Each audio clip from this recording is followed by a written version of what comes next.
আমি ডক্টর ইউনূসের কাছে একটা আবেদন, এখন প্রমাণিত, আন্তর্জাতিক আদালতে মামলা করুন। এই আমাদের ভারতের বিরুদ্ধে আমাদের একে জঙ্গি রাষ্ট্র ঘোষণা করুন।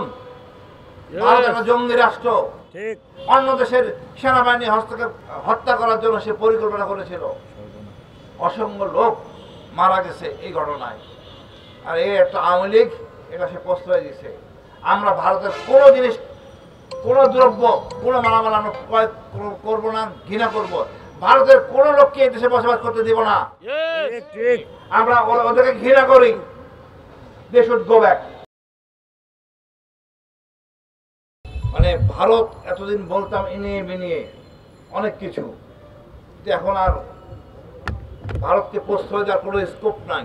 আজকে হলো দেখেন, আমরা মায়ের মতো আমাদের খালেদা জিয়া তার সুস্বাস্থ্য কামনা করতে পারি, আর একই সাথে আমরা হাসিনাকে এনে বিচার কার্যকর করার জন্য আমরা চিৎকার করছি।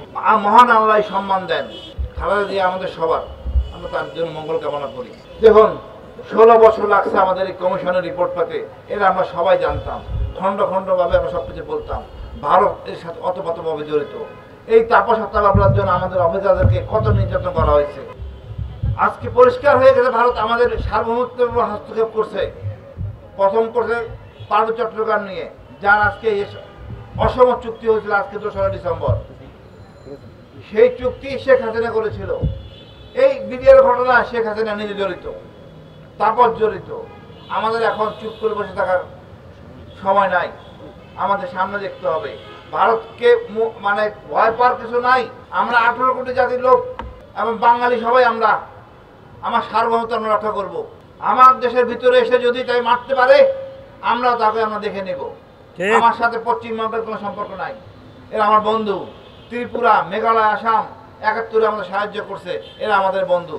আমার শত্রু দিল্লি, দিল্লির জনগণ। আমার শত্রু মোদী, আমার শত্রু র। আমার দেশটাকে ধ্বংস হতে এরা। আজকে এত রক্ত আমাদের দিতে হয়েছে, এদেরকে ছাড় দেওয়া যাবে না। আমি ডক্টর ইউনূসের কাছে একটা আবেদন, এখন প্রমাণিত, আন্তর্জাতিক আদালতে মামলা করুন। এই আমাদের ভারতের বিরুদ্ধে আমাদের একে জঙ্গি রাষ্ট্র ঘোষণা করুন। ভারত একটা জঙ্গি রাষ্ট্র, অন্য দেশের সেনাবাহিনী হস্তক্ষেপ হত্যা করার জন্য সে পরিকল্পনা করেছিল। অসংখ্য লোক মারা গেছে এই ঘটনায়। আর এই একটা আওয়ামী লীগ এটা সে প্রশ্রয় দিয়েছে। আমরা ভারতের কোনো জিনিস, কোনো দ্রব্য, কোনো মালামাল আমরা ক্রয় করবো না, ঘৃণা করবো। ভারতের কোনো লোককে এই দেশে বসবাস করতে দিব না। আমরা ওদেরকে ঘৃণা করি। They should go back. আমি ডক্টর ইউনূসকে বলবো, আইসিটি কোর্টে আমাদের মামলা করা আছে এই বিডিআর ইস্যু নিয়ে, অতি দ্রুত এটা আমলের কার্যকর শুরু করার জন্য ব্যবস্থা গ্রহণ করেন। যেসব অফিসার রাজনীতিবিদ জড়িত নাম এসেছে, এগুলি সম্মানিত মুনাফিক। এই সম্মানিত মুনাফিকদের একেবারে কঠিনভাবে দণ্ড দিতে হবে। আপনারা জানেন 1857 সালে সিপাহী বিপ্লব হয়। এই তাল গাছের মতো গাছ ছিল আমাদের বাহাদুর শাহ পার্কে, ওইখানে ঝুলাই ঝুলে ফাঁসিয়ে দিছে। এদেরকে একদম ঝুলাই ঝুলে রাখতে হবে। হোক সে জেনারেল, হোক সে এনিবডি, ঝুলাই রাখতে। আগামীতে যেন কোনোদিন এই ধরনের চিন্তা চেতনা না আসে। আমার তো মনে 15 আগস্ট সঠিক ছিল, প্রমাণ করছে 15 আগস্ট দরকার ছিল। এই বিপ্লবীতে ফিরে আসতে হবে, মেজর ডালিমকে ফিরে আনতে হবে। এরাই নেতৃত্ব দেবে, দেশের ঐক্য ফিরে আসবে। আপনার মনে কষ্ট লাগে ওদের মারা গেছে, আর ভাবুন খালি শেখ কামাল না থাকলে আমাদের কি অবস্থা হইতো। এক হাসিনা তার জ্বালায় আমরা অতিষ্ঠ। আমি 3টা খেতাব পাওয়া, আমি ছিলাম গুম 2 বার। ধিক্কার। এই সেনাবাহিনী ভুলে গেছে তার দায়িত্ব কর্তব্য। রানীর সেবা করার জন্য সেনাবাহিনী ছিল। আমি আমার পুলিশ স্টাফ জেনারেলকে বলবো, অতি দ্রুত সবাইকে পিএমজে করুন এবং এদেরকে আইনে আওতায় অ্যারেস্ট করে সরকার কাছে দিন। সরকার প্রয়োজনীয় ব্যবস্থা করবো, গ্রহণ করুক। আপনি সবখানি নকশা লাগাইছেন, কোনো কাজ সহজভাবে করতে দেন নাই। আপনি যদি কথা না পারেন, আপনার ভীষণ চেতনা আমরা সব জানি। যদি কষ্ট হয় পদত্যাগ করে চলে যান, অন্যকে চালাতে দেন, আমরা এদের বিচার করব। না হলে ক্যান্টনমেন্টের ভিতরে মব হবে। ক্যান্টনমেন্টে থাকে, মামুন খালেদ ক্যান্টনমেন্টে থাকে। আজকে এদের জন্য আজকে আমাদের এই অবস্থা। ওইখানে মব হবে, মব হবে। পরিষ্কার বলা হয়েছে পিএমজি করুন, ওই আপনাদের সাপ দিলে বানাইছেন সেখানে নিয়ে যান। কোনো ছাড় দেওয়া হবে না বিডিআর হত্যার সাথে। আমাদের মা বোনরা নারী নির্যাতন পর্যন্ত হয়েছে এখানে। এই জিনিসটা হজম করছেন আপনারা জানতেন সব। আমাদের এই ধরনের সেনাপ্রধান দরকার নাই, মইনু আহমেদের মতো। আমি বিদেশিদের বলবো, উনি আমেরিকায় আছেন, ওইখানে ওরা যা পারেন করেন ইচ্ছা মতো। এটা জানোয়ার কুলাঙ্গার, নিজের দেশের সেনাবাহিনীকে যে ঘৃণা করে মারে, মানুষ হতে পারে না।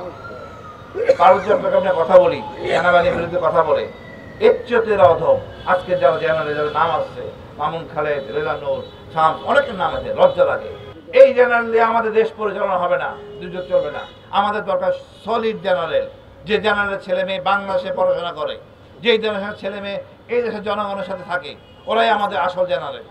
আপনি এক ছেলে পড়বে আমেরিকায়, এক ছেলে লন্ডনে, ওই ধরনের জেনারেল আমার দরকার নাই। আমার দেশের আপনারা যদি দেশে না বাচ্চা কাচ্চা না পড়ান, দেশের শিক্ষা ব্যবস্থা উন্নতি হবে না। মোট কথা আসি, আমার এই বিডিআর বিচার অতি দ্রুত করতে হবে। সেখানে নেতা বলেছিল তার নিরাপত্তার জন্য একটা আইন করছিল, আমরা যাবো ওনার নিরাপত্তার জন্য, ওনাকে নিয়ে আসবো। এরকম কুলাঙ্গার শাসক পৃথিবীতে জন্ম হয় নাই।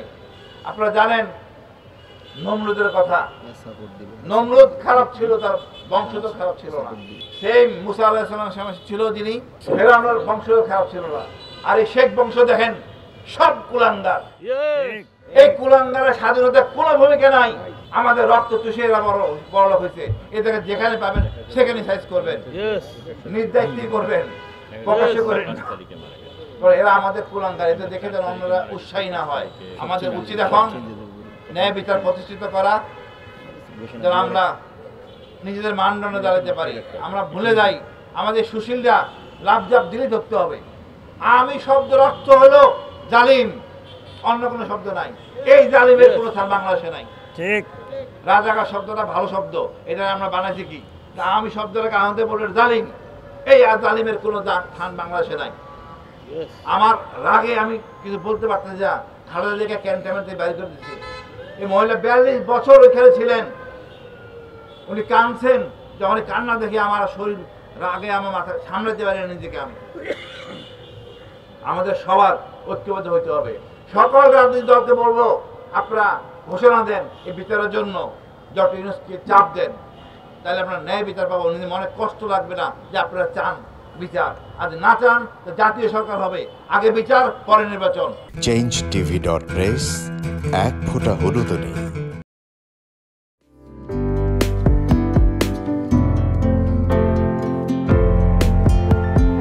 পহেলা জানুয়ারি 2025 ইউটিউব জার্নালিজমের অগ্রদূত changetv.press 6 বছর পেরিয়ে পা রাখলো গর্বিত চেঞ্জ টিভি। তো আমি তাদেরকে আমার অসংখ্য শুভেচ্ছা জানাচ্ছি, কারণ তারা যে ভূমিকা রেখেছে এই সময়, একটা কঠিন সময় ছিল, সেটাতে যেমন ভূমিকা রেখেছে, এমনকি 5ই আগস্টের পরে নতুন বাংলাদেশেও তারা তাদের সেই তীক্ষ্ণ একটা সমালোচনামূলক এবং যেটাকে আমি গঠনমূলক বলবো সেরকম একটা ভূমিকা রাখছেন। তো সেক্ষেত্রে আমরা মনে করি যে এই ভূমিকা আমাদের দরকার, আমরা চাই এটা থাকুক এবং আরও যেন সমৃদ্ধ হয়। নতুন বাংলাদেশ নির্মাণে আমরা চাই যে চেঞ্জ টিভি যে সমালোচনাগুলো করছে বা যেগুলো আমরা তুলে ধরছেন, সেটা এমন করে করবেন যেন আমরা সেখান থেকে শিখতে পারি এবং সবাই মিলে যেন আমরা নতুন বাংলাদেশকে সত্যিকার অর্থে বৈষম্য বিহীন একটা সমাজ গড়ে তুলতে পারি, সেটা আপনারা সহজ চেষ্টা করুন। changetv.press, এক ফোঁটা হলুদও নেই।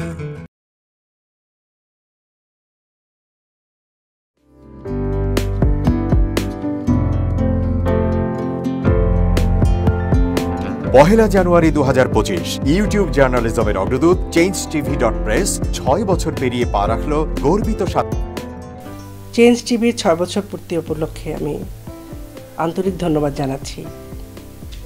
এই চ্যানেলটি সত্যিকার অর্থে মানুষের অন্তর এবং মন নিয়ে কাজ করে, জনগণ নিয়ে কাজ করে, জনগণ থেকে জানতে চায় এবং সেই জানতে চাওয়া বিষয়টি সর্বমহলে পৌঁছে দেয়। সুতরাং আমি দেখেছি চেঞ্জ টিভির অনেকগুলো অনুষ্ঠান, সবগুলো আমাদের নিজেদেরগুলি সহ তারা চমৎকারভাবে উপস্থাপন করেন এবং তাদের একটা বড় ধরনের তাদের দর্শক রয়েছে। সকলকে শুভেচ্ছা জানাচ্ছি চেঞ্জ টিভির সাথে থাকবার জন্য, এবং ভবিষ্যতেও চেঞ্জ টিভি আমরা যা বলতে চাই, আমরা যা করতে চাই, সেই বিষয়গুলো নিয়ে আমাদের সাথে থাকবে এবং রাষ্ট্রের সাথে থাকবে, জনগণের সাথে থাকবে। এমনি একটি পরিবর্তনের মধ্য দিয়ে, স্বপ্নের মধ্য দিয়ে চেঞ্জ টিভি এগিয়ে যাক, সেটাই আশা করছি আজকে তাদের 6 বছর পূর্তিতে। ধন্যবাদ সকলকে। changeTV.press, এক ফোঁটা হলুদ নেই।